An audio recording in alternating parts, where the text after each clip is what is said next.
Et écoute, on va falloir, on va avoir une autre dette, on va avoir un gros merci à dire à l'Ontario encore une fois. Il y a un juge de l'Ontario, OK, le 21 janvier, qui a rendu un jugement extraordinaire. Ça faisait, comme ça a été le cas, mon cas à moi, et le cas de certains producteurs au Québec, on voulait vendre du lait cru, on voulait vendre du fromage au lait cru, on voulait vendre de la crème faite à la ferme, etc. Et il y a un juge en Ontario qui a, écoute, autorisé un nommé Michael Schmidt à vendre du lait frais direct à la ferme. Ah oui? Yes! Tu sais pas comment il s'y est pris. Mais, comment le type s'y est pris, comment le juge, ce que le juge a autorisé. Qu'est-ce qu'il a fait? Schmidt, le cultivateur, il a dit, moi là, ma ferme, c'est une coopérative. Il y a 150 personnes qui sont copropriétaires avec moi. C'est pas vrai. Oui. Donc, ça pourrait être la même affaire pour quelqu'un qui voudrait vendre des œufs frais directement à la ferme. Ah oui! Et là, le juge a dit, écoute, c'est une coopérative. Alors, fuck le règlement national qui interdit la vente de lait frais, de lait non pasteurisé. Ouais.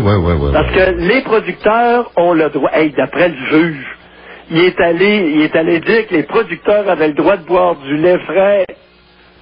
On est rendu là, Daniel, je suis scandalisé. Quelle sorte de république de bananes qu'on a? Ça prend-tu des maudits innocents qui nous ont précédés, gang de morons, pour aller oser dire que les producteurs laitiers n'ont pas le droit de boire leur lait? Mm-hmm. Non, mais ça prend-tu des innocents? Oui, mais attends, là. Fédération des producteurs de lait, puis UPA, gang de crosseurs. Mais attends, pour pas qu'on te perde en route, là, toi, tu es d'accord avec le jugement qui a été rendu par rapport à la coopérative? Ben, c'est évident. Oui, mais ce que tu dénonces, c'est ce qui a précédé. En fait, tu viens dire enfin un juge qui se tient debout et qui voit clair. Ben oui, puis qui autorise, qui reconnaît que du lait frais, mais il n'y a pas de problème là, en autant qu'il y a certains standards de propreté à la ferme. Ouais. Tu comprends? Oui. Alors, le rôle du gouvernement... Parce que chez Schmidt, tu sais pas qu'est-ce que les CAR en Ontario avaient fait, hein? Ils avaient fait une descente de police puis d'inspecteurs du gouvernement avec des carabines. Bon. Pour tuer les microbes.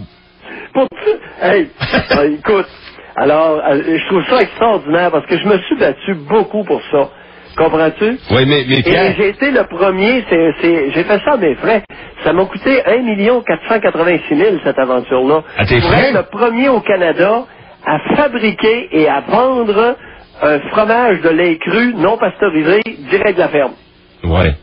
Ça m'a coûté un bras, oui, mais je suis tellement fier. Oui, mais attends, là, ça pourra pas servir de jurisprudence générale, parce que, exemple, écoute, je suis pas sûr, moi, une compagnie, là, qui fabrique du fromage au lait cru, pourra quand même pas vendre 1 500 000 parts, puis dire, moi, il n'y a pas de problème, je distribue ça en épicerie, puis je vends mon fromage à mes membres. Non, plus petit que ça. C'est pas pour les compagnies, c'est pour les producteurs. OK. Comprends-tu? Alors, les fermes artisanales, tout ça, là. Il a dit, ma ferme, là, j'ai 150, puis quand ils viennent, écoute bien la pause, puis quand ils viennent chercher du lait, puis du fromage, ils me donnent quelques piastres pour entretenir le troupeau. Ben oui. C'est-tu pété? Non, mais... Je veux dire, ils payent pour le lait, ils payent pour l'entretien de leur bête. Ben oui, ils sont membres de la coopérative. Hey, c'est-tu génial? Faut que ça vive, ça prenait des Anglais pour penser à ça. Je trouve ça très intéressant, mais Pierre, tu comprends que au bout du compte, il y a toujours une logique qui va triompher de ce qui semble illogique à première vue. C'est en plein ça. Et il s'agit parfois de juste trouver le bon filon puis de persévérer. Dans mon cas, moi, je les avais affrontés. Comprends-tu? Je les avais pris de front. Et puis, on a fait le fromage. Et maintenant, il y a quoi? Il y a 45-50 sortes de fromages au lait cru fermier au Québec. Mm-hmm. C'est grâce à la bataille que j'ai livrée initialement. Et, anecdote, Daniel, dans les années 80, alors que c'était illégal et criminel de vendre du lait cru, du lait frais, non pasteurisé à partir de la ferme, est-ce que tu peux croire que le ministre de l'Agriculture à l'époque, M. Pagé de Saint-Basile, envoyait son oncle chercher de la crème fraîche que nous avions extraite sur la ferme pour recevoir les dignitaires du gouvernement chez lui? C'est pas vrai.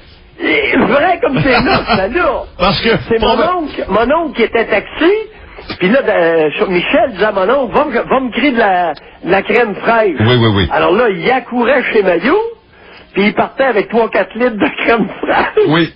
Supposément illégal. Mais là, on est en quelle année, là? Dans les années 80. OK. 83, 84. Écoute, c'était sous le règne de Bourassa. OK. Bon, et c'est Michel Pagé qui était le ministre de l'Agriculture à l'époque. Oui. Mais est-ce qu'on avait commencé à serrer la vis? Est-ce qu'on avait commencé à serrer la vis dans ce temps-là? Ouais. Pardon? Est-ce qu'on avait commencé à serrer la vis dans ce temps-là, dans le sens qu'on n'avait même pas le droit d'en vendre dès les années 80? Oh, mais c'était probablement avant, c'était peut-être à la fin des années 70, 78, 79, en tout cas. Non, ça devait être 80, 81. Ouais. Mais ça a toujours été, c'était illégal. Et probablement qu'il disait à la cuisinière ou à celui qui préparait le repas, on va aller chercher de la crème fraîche chez Maillot, c'est tellement meilleur. Ben, écoute, elle était bonne, elle était écœurante. Sais-tu pourquoi? Non. Parce qu'on avait un troupeau, on avait sélectionné un troupeau, nous autres, sur le plan génétique, qui donnait de 4,5 à 4,8 de moyenne de gras. Ouais. Alors, le lait c'était pas une grande quantité, puis on utilisait, écoute, un vieux centrifuge ancestral. Et les vrais centrifuges de campagne, là, qu'il y avait chez les cultivateurs. Okay. Ça donnait une crème écœurante. Comme on dit, ça montait puis ça se tenait. Ah! Pierre Mailloux, merci. Merci, le temps est écoulé. Salut, à la semaine prochaine.